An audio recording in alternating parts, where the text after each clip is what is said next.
Hello and welcome back, everyone. I am Natalie Schlute. I am your manifestation coach and spirit guide channeler. I'm really excited about today's episode because this is one that is very near and dear to my heart. I've struggled as an empath my entire life, and it wasn't until I realized I was an empath, what an empath was, and how to heal that part of myself. I struggled a lot. This episode is all about why empaths feel bad and how to change it.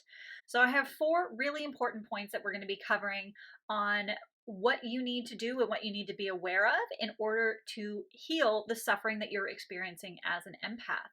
And when you go through these steps, this is going to completely change how you think, how you approach your life, so that you're no longer suffering. When you have the awareness and you start clearing things out, suddenly you become lighter. You're not holding the weight of the world on you anymore. You're not as confused between what's yours and what belongs to someone else energetically. And through these regular practices and just shifting how you approach life, you're going to get a lot more clarity, which I'm really excited about for you. If you love all things about manifestation, intuition, empaths, and psychic abilities, and just living a really great quality life, be sure to subscribe, like, and hit that bell so that you get notified every time I have a new episode for you. Also, be sure to binge watch all the playlists that I have on my YouTube channel. I have a great one just for empaths. This may sound simple, but the first thing you need to realize is one, that you are an empath, that you are feeling other people's emotions, and that you're sometimes holding on to things that aren't yours.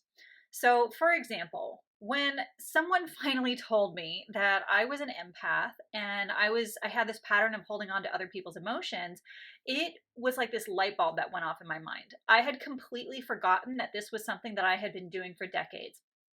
As a child, I knew I was doing this because I grew up in a big household. I have four sisters and my parents, so a household of seven. And when I was a kid, I would get very, very emotional anytime someone fought or argued in the house. And I noticed that my other siblings didn't get that way. If two of the other sisters were fighting, I would be extremely emotional. But then they didn't understand why I was getting emotional. And it was because I could feel their emotions. Not everyone is as sensitive. Not everyone has the same level of deep feeling of other people's emotions. We all have the capacity to be empaths, and we all have the ability to experience that. We are all humans, and we all have the physical sensation of receiving energy through the physical realm and through the spiritual realm, but not everyone feels it quite the same. And so understand that I was always a very open channel. And that was something that I understood when I was younger, but then it's like I forgot it at some point. And then in my late 20s, someone reminded me of this pattern. And what I didn't realize I was doing was I was actually holding on to people's emotions. Everyone else is around me, and I didn't know I was doing it because it was something that I knew, but then I forgot. And because I knew it as a child, the problem was I didn't have any tactics. I didn't know how to decipher what was mine and what was someone else. There was no one there to teach me how to manage my own emotions. There was no one there to teach me, hey, little Natalie, you're holding on to these heavy emotions and this anger and this frustration, and it's not yours. It's someone else's in the house. Here's what you do. You need to choose to breathe and let it go. Just let it go. Send it back to them and choose your own emotions. No one was there to tell me that as a child. So I created a pattern of constantly just pulling in everyone else's anger, everyone else's frustration, everyone else's resentment, everyone else's sadness. This was something that I did with everyone in my family. I did it with my friends growing up in middle school and in high school and moving on into my 20s. I did it with my relationships with boyfriends and things like that. I was pulling in everyone's energy. And what I didn't realize until I started doing a lot of psychic awareness practices was I was holding on to random people's stuff. There was a time when I was doing a lot of psychic practices, and as I was going back and forth to work and kind of walking to and from, I was unconsciously picking up random people that walked by. I was picking up their energy, and I didn't even know it. It wasn't until I started opening up my psychic awareness and started asking questions, what I'm holding on to, that all of a sudden I realized I was picking up so many people's things. And even in the collective consciousness, it's something that we can all feel and we can all understand. And so understand this. once you become aware that this is a pattern of yours and that you're capable of feeling other people's emotions, you need to first just recognize it, right? That's step one. Step one is knowing that this is something that you're doing and that this pattern can change, but you have to actively change it. And so, step one for me and for you as well was asking yourself, is this feeling that I'm feeling right now, is this emotion that I'm feeling, is it mine or does it belong to someone else? And when you ask yourself that, your intuition will answer you. Your higher soul self will answer you and let you know through some sort of knowing. You might get a vision of someone else and you're like, oh, it belongs to that person. Or you might hear the answer, this is not yours. Or you might just feel a release. You might feel something physical happen in your body where you're like, oh, wait, that isn't mine. And so for me, the struggle was one, at first didn't know I was holding on to other people's stuff. And because I didn't know that the energy and emotion that I was holding on to, the vibrational frequency I was holding on to belonged to someone else, I just wasn't aware of it. I would sit with it. I would be like, gosh, why do I feel this way? I kept thinking and muddling over why am I feeling this heaviness, this sadness? And because I was observing it, I was actually holding it. So I started holding on to other people's stuff. It was like picking up a pebble on the beach, and I had a basket and I just kept picking up these pebbles, and I was very curious, like, why do I feel this way? Why do I feel that way? And I could never figure it out because it wasn't even mine to figure out. I was just pulling in these vibrations. I was pulling in these emotions from other people, and I was just throwing it in my backpack. I was just holding on to it, and that weighs you down. This is why empaths struggle. They start picking things up that belong to other people and they hold on to it, and they don't even know that they're energetically holding on to it. So that's step one, just figuring out what's yours and what's not. And if it's not yours, learn to let it go. You have to let it go and practice releasing it from your energetic body, from your emotional and mental body. And I have a really great episode called How to Let Go of Other People's Energy that is absolutely essential for all empaths. You must listen to that episode because it explains step by step how to do the letting go practice. And every empath needs to know how to do this. This is what saved my life. It's what saved my energy and has allowed me to, one, know how to release other people's energy on a regular basis, but two, it's kept me clean and healthy and clear. Now I'm not gunked up with other people's stuff, and I know who I am. I know what my energy is, and I can tell the difference between my energy and someone else's energy. And that's absolutely essential.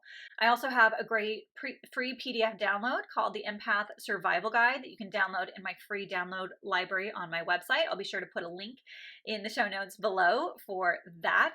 There's more than 70 other downloads and guides in that free download library, but the one on empaths in particular will help you a lot through this process. So make sure you go check out that other episode, and the free PDF. Those are going to be important because step two is learning how to let go, how to actually do that process. It starts by questioning and then asking yourself if it's yours or someone else's, and you actually just breathe through it. You have to release it and energetically feel lighter. Keep letting go, letting go, letting go, drop it, send it back, ground it into the earth. I imagine sometimes like pulling all that energy into my core and then flushing it down into the earth so that the earth can transmute that energy. You can also send that energy back to other people, and without any effort, just let it transmute because it's not meant for you in the first place. And so doing the letting go practices, actually practicing releasing things and not holding on to emotions, not holding on to heavy things that don't serve you. And it's not your responsibility. That's the big thing. Most of the time, if something's coming through and you're an empath and you're feeling everyone else's stuff, I think often empaths, because we are so sensitive, and we are hyper aware of what other people are going through, we feel this sense of responsibility to help them. And empaths are very good at helping. We're very good at soothing other people's emotions. And the reason for that is because we can feel, we can navigate through other people's emotions. That's what makes us great listeners, great at giving advice, being a great friend and supporter to other people. But you don't have to do that all the time. You don't need to be draining your energy if you're giving unsolicited advice. Always ask someone. If say it's a friend or a family member or a coworker or someone that you're close to and you can feel what they're going through, Ask permission. Be like, hey, I can sense that you're going through something. Do you want to talk? Do you need advice? Do you want support? And then go from there. If they don't, if it's not received well, then let it go. It's not your job to fix and heal everyone. And I think as empaths, we tend to feel like it's our responsibility to help everyone because we're very good at helping, we're very good at healing. And it's actually really important for us to keep healthy boundaries for ourselves and just let it go. Let it go. Even if the person does want advice and does want support, give them what you can. And then once you're done with that conversation, once you step away, let it go. Do your letting go process, releasing it from your energy field, transmuting that energy, and get back to you, because that is what's going to keep you in a healthy state. You don't want to be holding on and lingering with other people's junk, other people's heavy energy. It's just not worth it. It's going to drain you. It's going to make you emotional. And when you're giving unsolicited love and advice and support that isn't being received, that also drains you too. So it's important to learn how to manage your own energy and create healthy boundaries so that you are actually living your best, healthiest life. So you're no longer struggling, you're no longer suffering, you're not feeling bad all the time because you feel this weight of the world, the weight of everyone else's emotions on your shoulders. The third reason why empaths tend to feel bad is because you're not recognizing your own traumas. You're actually not recognizing your own limiting beliefs. You're not recognizing how hard on yourself you are, whether you're holding on to guilt, shame, resentment, unforgiveness to other people. If you're not doing the inner work to be aware of what things you need to heal within yourself, you might actually be holding on to patterns that are yours. And this is something that gets kind of misconstrued in the empath community because all I hear and see a lot of articles and YouTube videos and episodes and things on social media about how empaths are struggling, empaths are suffering. And to be honest, sometimes the people that are suffering and think that they're empaths and think that they're feeling other people's emotions, they're actually living out their own traumas. They're not healing their own traumas. They're in a state where they're playing the victim to all that's going on in their external reality instead of taking responsibility for the fact that they have things that they need to heal. And so some empaths are often getting confused between, again, what someone else's emotions are and what their own are, but instead they're thinking it's someone else when it's actually their own.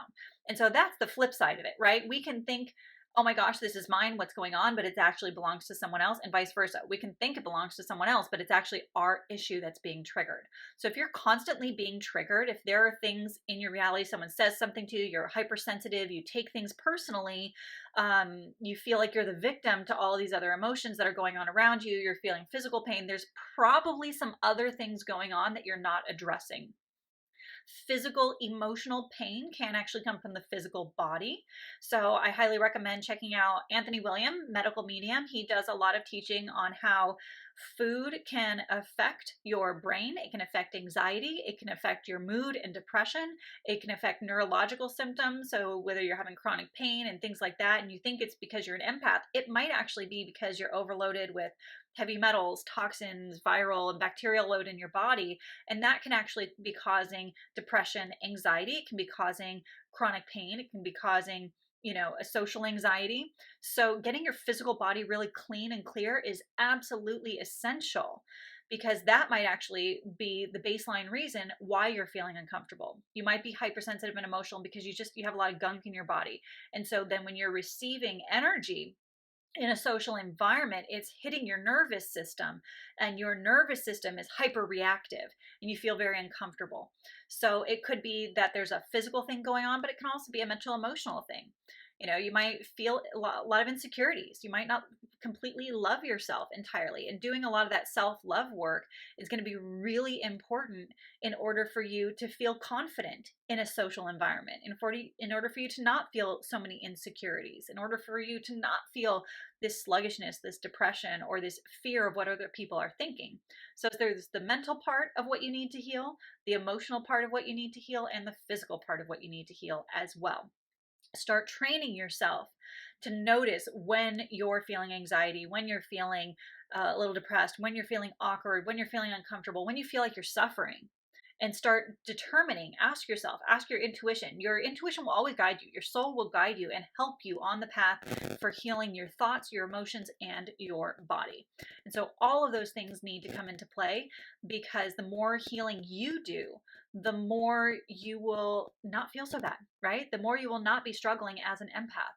As long as you keep yourself a clear channel, it's going to be much easier for you then to decipher what's yours, what's others, and create those healthy boundaries, so that you're no longer pulling in things that you don't need to, don't want to, and you're feeling lighter and happier every single day as well. And last but not least, this is probably the most important point that I'm going to make, is that you need to determine who you want to be. How do you want to feel? Knowing the baseline that you choose for your life is so essential. You can choose every day to be calm, to be peaceful, to be in faith, to be in trust, to be excited, to be energized. You get to choose how you want to feel every single day. And when you allow other people, other things, your body, the external reality to determine how you feel, you no longer have control. You no longer are creating the life that you want. You're no longer actively manifesting. You're manifesting by default at that point, by allowing everything around you to influence you to the point where you are no longer in control of your emotions, your body, and your thoughts. You're always going to struggle. You're always going to be at the whim of what's happening externally, of what's going on in your life, or about the people and how they influence you. You have to take control of how you want to feel. You get to choose how you want to feel every day. You get to choose how you want to show up every day. And when you take that power back, you suddenly become responsible for your own life and your own destiny. You then get to choose the life that you create. You're no longer at the whim of other people and other things, or circumstances in your environment. This is where your power comes from, about choosing every single day. I like to teach my students to pick a couple of core emotions that they want to feel, and then that's who they are. So how do you want to feel? Pick a couple of emotions that you want to feel, and that's going to be your default. And then you have to train yourself day after day, week after week, month after month, year after year to be that person. You get to choose your emotions. And so this is so extremely powerful for everyone, not just empaths. But imagine, as an empath, if you knew who you were, you knew that every time you walked into a crowded room, you were going to be calm, confident, and connected. Maybe those are your three words: calm, confident, and connected. How differently would you feel if you spent 15 seconds, 1 minute, feeling calm, confident, and connected before you walked into a room, crowded room filled with people? You would probably show up very differently. You would probably have stronger energetic boundaries, so you wouldn't be pulling in everyone else's emotions. You would be probably very hyper aware of, hey, this is me. And, ooh, that's an interesting energy. Wow. Do you feel what that person's feeling? Interesting. Okay, let it go. Feel it, but let it go. As an empath, it's about feeling your environment. It's about feeling other people, but choosing to observe it and let it go. And then choosing to maintain whatever emotional state you choose to maintain. This is the key. This is the most powerful point that I can make here. And it's so important to realize that you have that power. You have that power over your life through the healing and the training that you give to yourself. Keep doing this work. This is powerful, powerful work. It's game changer, life changing, manifestation changing, happiness, health changing in so many ways. And this really is the key to your happiness, the key to your manifestations, the key to everything you want. Just remember this one last thing: maintain and choose your own state of being. And when you can practice that over and over and over again until that becomes your new normal, it is your normal to feel calm, confident, and connected. You train yourself emotionally, you train yourself mentally, you train yourself physically to feel that way over and over again. Your whole life will change. You have the power as an empath, as a human being. You have the power to create what you want to create. And I'm so excited to be here guiding you on this path. Once again, be sure to check out the freebies that I have for you in my download library. Check out the other episodes, all on empaths. I have a great playlist on YouTube, all empath information on how to be a clear channel, how to let go of other people's energy, the pros and cons, and how to work through all of this gunky stuff that you're experiencing. It's truly powerful to take your power back when you educate yourself on what it means to be an empath and how to navigate your life as an empath. So important, and I'm so excited to be sharing this with you and guiding you on this beautiful, beautiful journey. Thank you so much for watching. Be sure to check out all of the amazing playlists that I have for you on my YouTube channel. And be sure to like, subscribe, and hit that bell to get notified every time I have new episodes for you.